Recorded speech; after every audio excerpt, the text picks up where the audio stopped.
NCERT CBSE class 10 science हमारा chapter है, chapter number 5 life processes. Class 4 हम लोग देखते हैं रेस्पिरेशन। रेस्पिरेशन से पहले हमने जो पिछली क्लास में देखा था न्यूट्रिशन डाइजेशन के बारे में, तो उसका एक बार डायग्राम हम लोग देख लेते हैं, ह्यूमन एलिमेंट्री कैनल। तो यहाँ पर जैसे एक मैंने डायग्राम बनाया, रफ डायग्राम। तो यहाँ पर देखिए क्या है कि ये हमारा टंग है, ये माउथ है जिसको बकल कैविटी भी कहते हैं, ये फूड पाइप है जिसको ऑसियोफेगस कहते हैं। तो यहाँ से ये सीधा स्टोमक पे जाता है, ये हमारा स्टोमक है, ठीक है। यहाँ पर ये हमारा डायाफ्रैगम है, ठीक है। इसका मेन यूज़ आपका रेस्पिरेशन में होता है, ये हम लोग देखेंगे। यहाँ पर ये गॉल ब्लैडर है, ये बाइल को स्टोर करता है, ये हमारा लिवर है, ठीक है।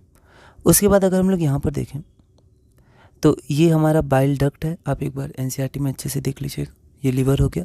यहाँ पर हमारा अपेंडिक्स होता है, ये अपेंडिक्स हो गया। और यहाँ पर पेनक्रियाज है, ये लार्ज इंटेस्टाइन, इसको कोलन भी कहते हैं, ये NS है। और ये जो आपका है, ये जो कॉइल्ड है, ये आपका क्या है, स्मॉल इंटेस्टाइन, ठीक है। यहाँ पर मैं स्मॉल इंटेस्टाइन शायद लिखा नहीं है, पर ये आपका जो अंदर कॉइल्ड है वो आपका हो जाएगा स्मॉल इंटेस्टाइन। ये बहुत इंपॉर्टेंट है, ठीक है। तो हम लोग आगे बढ़ते हैं।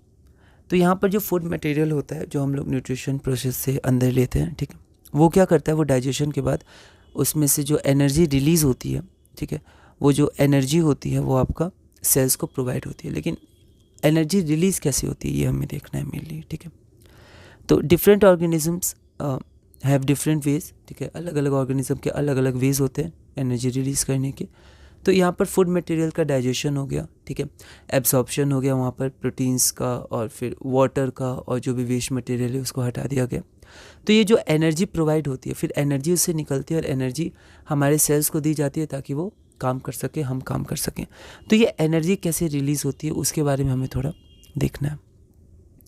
तो जो पहला फर्स्ट स्टेप होता है हमारा, सबके लिए अलग अलग ऑर्गेनिज्म का अलग अलग मेथड होता है एनर्जी रिलीज़ का, लेकिन सबके लिए फर्स्ट स्टेप तो कॉमन होता है, जो हमारा ग्लूकोज होता है। तो जो हम लोग खाते हैं, ठीक है, वो आपका पहले ग्लूकोज में कन्वर्ट हो जाता है, फिर वो ग्लूकोज आपका कन्वर्ट होता है पायरूवेट में। तो ग्लूकोज हम जो खाते हैं, वो जो फूड मटेरियल खाते हैं वो ग्लूकोज में, ग्लूकोज 6 कार्बन मॉलिक्यूल होता है, C6H12O6, वो पायरूवेट में कन्वर्ट होता है। पायरूवेट होता क्या है, तो ये C3H3O3 होता है, और अगर H लगा देंगे तो ये कंजुगेट बेस हमारा हो जाएगा पायरूविक एसिड का। तो ये सब हमें 11th में देखना है, कंजुगेट बेस, कंजुगेट एसिड। और अगर आप केमिस्ट्री में इसे स्टडी करना है, बायो में भी ये बहुत इंपॉर्टेंट है, और उसमें आप और भी अच्छे से देखिएगा क्या क्या प्रोसेसेस होते हैं, मॉलिक्यूल्स के स्ट्रक्चर्स क्या है नहीं है, वो सब आगे 11th 12th में हमें देखना है। तो ये प्रोसेस आपका साइटोप्लाज्म में होता है, सेल में जो साइटोप्लाज्म होता है उसमें ग्लूकोज आपका ब्रेकडाउन हो जाता है पायरूवेट में। अब glucose in cytoplasm is converted into pyruvate and energy is released, ठीक है। अब यहाँ पर क्या होता है, अब आगे का जो प्रोसेस होता है वो 2 पार्ट में हो सकता है।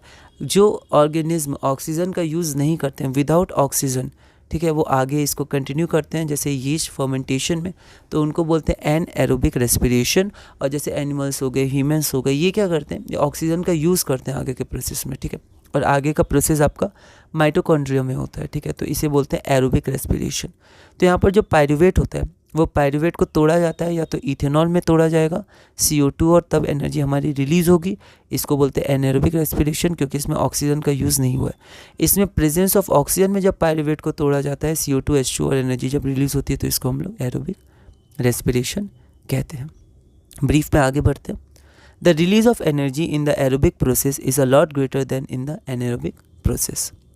अब ग्लूकोज, अब एक तरह से और पायरूवेट को हम लोग तोड़ सकते हैं, कैसे, तो जब हम लोग ज़्यादा एक्सरसाइज करते हैं या फिर रनिंग करते हैं, तो क्या होता है, मसल्स में थोड़ा थकाव आ जाता है, ठीक है, हम थकने लगते हैं।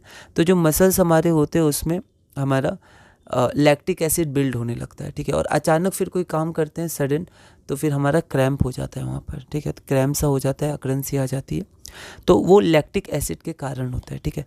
तो जो ग्लूकोज पायरूवेट में टूटा और एनर्जी रिलीज़ हुई, उसके बाद पायरूवेट और टूटता है एनर्जी रिलीज़ करने के लिए, तो ये आपका लैक ऑफ ऑक्सीजन होता है, ठीक है। तो एक तो लैक ऑफ ऑक्सीजन आपका यीस्ट वगैरह में होता है, पर ह्यूमन बींग्स में भी हो सकता है, ठीक है।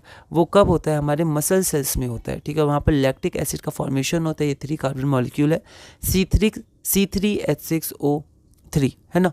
तो ये इसके स्ट्रक्चर्स वगैरह हम लोग को बाद में हायर क्लासेस, मतलब 10th के बाद 11th 12th और आगे भी अगर आप कंटिन्यू करते हैं इस ब्रांच में, तो आपको स्टडी करना है, तो एनर्जी फिर रिलीज होती है। This buildup of lactic acid in our muscles during sudden activity causes cramp. अब आगे बढ़ते हैं। Energy release during cellular respiration is immediately use to synthesize a molecule called ATP. तो जैसे एनर्जी रिलीज होता है तभी एटीपी का सिंथेसिस होता है। इसे हम लोग एनर्जी करेंसी भी कहते हैं, क्योंकि एटीपी के मॉलिक्यूल्स ही यूज़ होते हैं एनर्जी प्रोवाइड करने के लिए जब भी हमें एनर्जी चाहिए। एटीपी होता है adenosine triphosphate. It is use to fuel all other activities in the cell. Cell में जो भी रिएक्शंस या एक्टिविटीज़ होते हैं उसका जो फ्यूल होता है, जो एनर्जी प्रोवाइड करता है, वो एटीपी प्रोवाइड करता है। कैसे करता है? तो यहाँ देखिए, एटीपी को पहले हम लोग ब्रेक करते हैं। तो जब एटीपी ब्रेक होता है तो fixed amount of energy release होता है and it drives the endothermic reactions in the cell. तो एनर्जी, एंडोथर्मिक मतलब एनर्जी चाहिए, तो एटीपी प्रोवाइड करता है वो energy. The energy release during the process of respiration is use to make an ATP molecule from ADP and inorganic phosphate.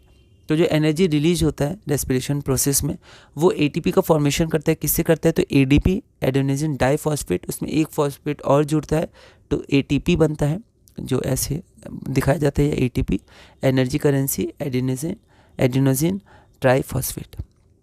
Endothermic processes in the cell then use this ATP to derive the reactions. ठीक है, तो जैसे battery हमने circuit में पढ़ा था, battery जैसे energy provide करता है, ठीक है, इलेक्ट्रॉन्स को वो फ्लो करवाता है, तो फिर हम लोग उससे मैकेनिकल एनर्जी में कन्वर्ट हो सकता है। लाइट एनर्जी जो केमिकल एनर्जी होता है, ठीक है, वो फिर light energy, mechanical energy, electrical energy, उसमें जैसे अगर हम लोग फ़ैन को चला रहे हैं तो मैकेनिकल एनर्जी हम लोग यूज़ कर रहे हैं, तो ऐसे कन्वर्जन होता है। पर बैटरी जैसे एनर्जी प्रोवाइड करता है, वैसे जो सेल्स के प्रोसेसेस होते हैं उसमें एटीपी एनर्जी प्रोवाइड करता है।